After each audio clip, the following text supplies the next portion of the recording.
Welcome back to my garage. It's Tyler from Iron River Armory, and today we're going to be making a Viking Seax. Let's get to it.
Okay, I'm going to be engraving these Norse letters into the knife to just further the Viking theme of the knife.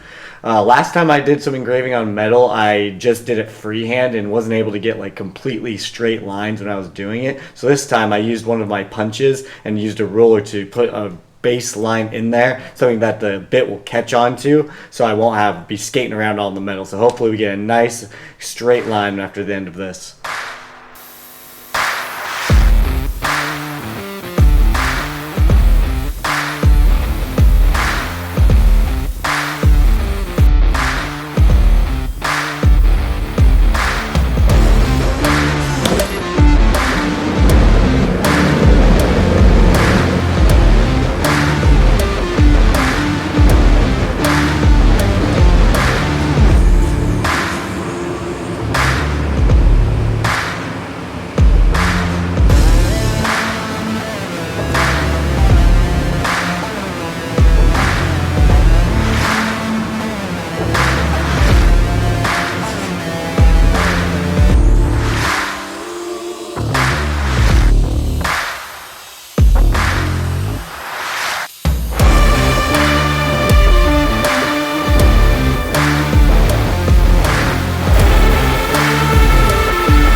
We're all done with the metal work for the Seax, and this is becoming my favorite knife yet. The engraving looks awesome, and using the punch to scribe in the lines before I started engraving helped a lot to keep the engraver online. Now it's on to the handle. I'm going to be sandwiching the handle in between a guard and a pommel. Hopefully I'm using those terms right. Pretty much the guard is a piece of metal that sits here on the blade, and then the pommel is what holds it all together on the end. I'm going to be welding a bolt onto the end of the tang so I could use an acorn nut to secure the guard, the handle, and the pommel. Hopefully all this goes to plan, but let's get started and find out.